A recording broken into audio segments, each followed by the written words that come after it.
The band's going to be together. We're going to be back in the studio fighting as usual. But on the surface, it didn't look like that. I think that he was distancing himself from them, and whether it was, well, I don't think that Dave does anything by accident, but he did want to take the focus off of Van Halen, make sure that people knew it wasn't about Van Halen, it was about him. Right. Whereas if you look at something, and I know this is jumping ahead a bit, but you look at Sammy Hagar when he's in Van Halen and he does a solo record, Eddie's all over it. Eddie's the producer. Eddie's playing bass. Eddie's going to be in the video. I mean, it's completely different than what Dave was doing when he went solo. Right. Now, do you think that Dave had a fling with Martha Quinn? I mean, she was in love with him. And I talked to Nina Blackwood for this book, and she said, I mean, Martha Quinn really thought she was going to marry David Lee Roth. Like, she really did. I don't know. I don't know if she was Dave's type, and I don't know if Dave was the type to mix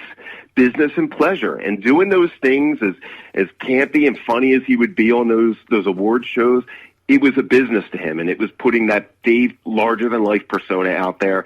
I don't see him mixing the two. I really don't. Yeah, me neither. Also, on page 107, you talk about the Crazy from the Heat EP. How is it that something coming from the same singer with the same producer from the same record company and the band had no idea it was happening? You talk about this in the book. How is that possible? You know, I don't buy that much. Yeah. I mean, like you said, everybody's involved in this project except for the rest of Van Halen. Right. And how do they not know what's going on? I think the story in Ted's book where he talks about how they played it for Eddie, or maybe it was in Noel Monk's book where Eddie's face dropped when he was hearing what Dave was doing. But, I mean, it's nothing that would have ever fit in the confines of Van Halen. It would have said Crazy from the Heat would have sounded drastically different with the rest of Van Halen involved. Oh, yeah, absolutely. But how did Ted think, and he talks about this, he says here in your book, I believe that he didn't have any interest in leaving the band, meaning Roth, when he worked on Crazy from the Heat. If I had gotten even the slightest sense that he saw this as a step as one of David Lee Roth's post-Van Halen solo career, I wouldn't have done the record. I never, ever wanted to do anything to threaten the future of Van Halen. I can't emphasize this enough. I guess that was a quote that I think from his book or something like that you quoted. So now the question is, though, I mean, he knows Dave's ego is huge, and how did Ted not realize that Dave would go bonkers with that level of attention?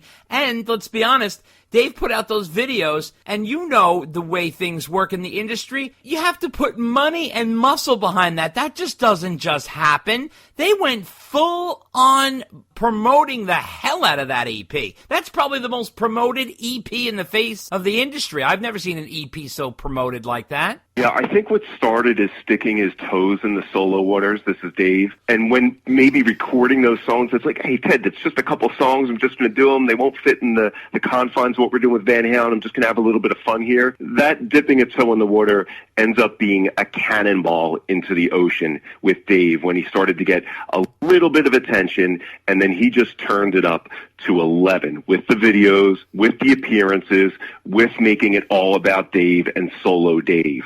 I don't think that Ted saw all of that coming, and I don't think that Dave even saw that coming, but once he started to get a little bit of that taste of the spotlight being squarely on me, I don't have to worry about this guitarist anymore that's getting all these accolades and awards in all the magazines. I can have it focused squarely on Dave. He just ran with it. Yeah. And I don't think that Ted saw that coming. Yeah, I mean, they put Dave on the cover of Rolling Stone. Van Halen had never made it to the cover of Rolling Stone, even in 1984. And speaking of Rolling Stone, on page 108 in your book, why do you think Van Halen breaking it off with Roth was handled so low-key, with a quote from Ed at the bottom of random notes in Rolling Stone? Why do you think it was handled like that? There's always been this, when did they break up? When did the public find out about it? When did everybody know? And it's hard to overstate now in these current social media times how big and iconic Rolling Stone was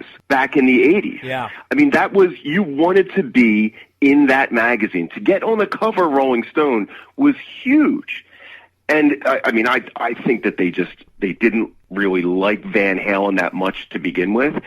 Dave was a pop culture moment when they put him on the cover, but to barely mention it, to mention it as an aside, I mean, it came at the end of like you said, a random notes piece about the marriage between Eddie and Valerie, and them saying, "Oh, it's not in trouble," and then, "Oh yeah, by the way, I'm looking for a new singer." Right? How that's not front page news? I mean, that's something you put at least on the cover. If you've got the biggest rock band is now looking for a new singer. How is that not? Well, let me follow that up, Eddie. Yeah. How did all this happen? How did this? Can we talk about this a little bit? But you don't know. Maybe it was done at a premiere of something. Right. Maybe there's a reporter that just stuck a microphone in Eddie's face and he said what he said. And then maybe they follow up and they say, "Look, we want to do a story." And they says, No, I don't want to talk about this. I don't want to do any big article about Dave leaving the band. I don't think he wanted to give Dave any more of the spotlight than he'd already taken with him by leaving Van Halen. That's true. I'm sure Ed didn't want that. It was just so shocking that it wasn't in the news section of Rolling Stone or some of the other magazines at that time. You're right. Everyone has this myth that they broke up on April Fool's Day of 1985, which has since been debunked. Back then, you really didn't know until the end of the summer, and it was almost like in passing. It was reported in some of the research I did, it was reported in a number of newspapers, and they led with that headline, which they pulled from Rolling Stone's Random Notes, because you have some writers that were saying, wait a minute, Eddie and Valerie are going to be fine, okay, great. But what about this, that Eddie's looking for a new singer? And you would see headlines that say, Eddie Van Halen says Dave is out. And these are in just your newspapers across the country in, Podunk, Kansas, that are running with this story.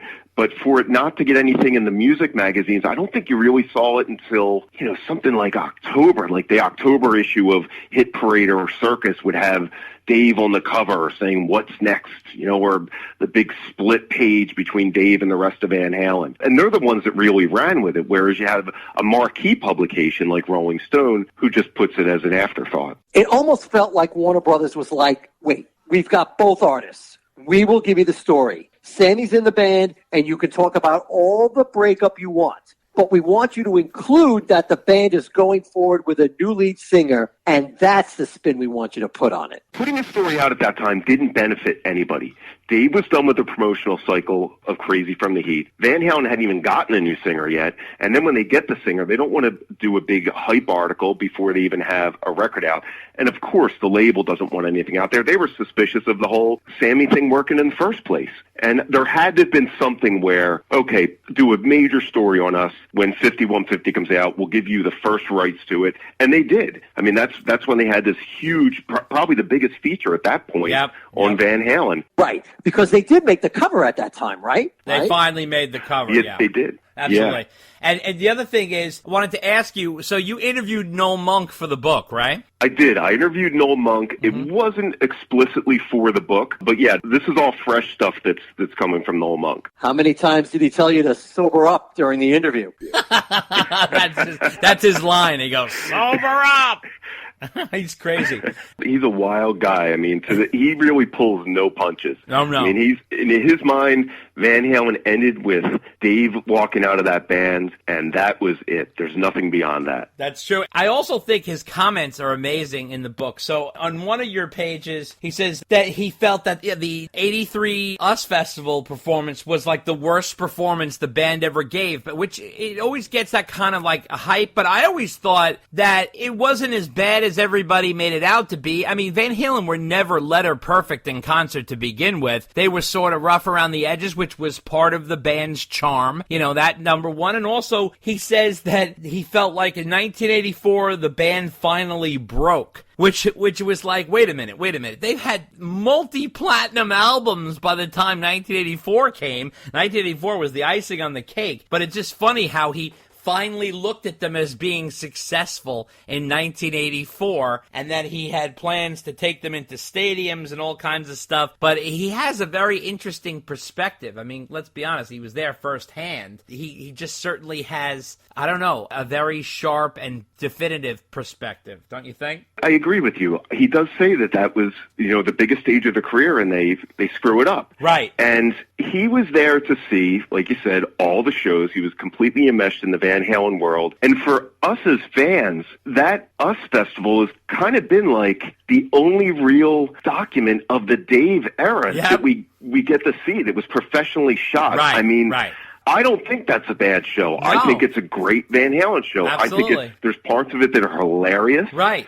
But I think they were on. I think that jam of I'm So Glad and then going into Girl Gone Bad, I think I still get chills when I watch that. Yeah, it's amazing. I wonder if we had something different. I mean, you look at the Montreal 1984 footage. That's incredible. If we had that before the US Festival, would that be kind of what we look at as our, kind of that's that landmark show, because we don't have anything else. I mean, that's why the US Festival is so huge for us, is because it's one of the only things we have. It's also a moment when the band became really, really big. It totally set them up for 1984. It kind of was like a launching pad. The band was just swelling like a balloon, and then but 1984 just popped and just went wild because it was just something, that, let's be honest, Van Halen attracted both men and women. Like, a lot of women love Van Halen, and still to this day, which makes a big difference because women are half the population. So if you can get the girls, Dave always said this, if you can get the girls and the guys, that is where the sweet spot is. Let's talk to Rush. All these guys, they have, it's a sausage fest at every one of their concerts because it's all guys, which is great. But when you can bring the women in and they're all into the band as well as the guys, that's when it really gets huge, because the masses just were attracted to them. Now, we talk about that thing in your book, I think it's page 110, where David Lee Roth and Pete Angelus talk about how the whole Dave quitting thing to become a movie star, it almost became like a narrative that the band, Dave quit to become a movie star, so now we're moving on. It's like, wait a minute. They didn't really have that vibe. And it's interesting, Brad Tolinsky said this to us on our last podcast, is the author of the Eruption Conversations with Eddie Van Halen book. He said that he felt that Ed was creatively done with Dave. And I really thought that was an interesting perspective, and I thought he was really right the more I think about it, because Ed was definitely moving on musically, because it's very obvious that he's changing direction. Like, he's sick of doing what he's been doing all these years, and he changes a massive direction. Don't get me wrong, I think what he had going for him was the times. The times were so poppy. If you remember, the charts were what? Tina Turner and Lionel Richie and Huey Lewis and the News and Cyndi Lauper with Bruce Springsteen and Madonna and Michael Jackson. Like, things were so poppy and all over the place that Van Halen's direction worked. It worked because the times were poppy. I mean, let's be honest, the late 70s, early 80s, the hard rock was more hard rock. And then once you get to like the mid 80s, it's sort of like a soft, gooey center. Everybody's pop. Lionel Richie, who was definitely an R&B guy, went more pop. But Bruce Springsteen, Dancing in the Dark, way more pop than hard rock. I mean, there's all these different elements there. So do you think that Van Halen sort of had that wind at their back a little bit there? And do you feel like Brad was right that Ed sort of, was done with Dave? I listened to that interview, and I know how they also think that Eddie was done with Sammy, when that whole breakup happened. And that's a whole other ball of wax. But as far as Dave, I think Dave, look how, you want to talk pop, look how poppy Crazy from the Heat is. And I think he got all of that pop out of his system. The last thing he wanted to do was go back and have to hear more keyboards. And we're going to do more songs that are in the vein of Jump. Because I was right and you were wrong, and I'm not the guitar hero.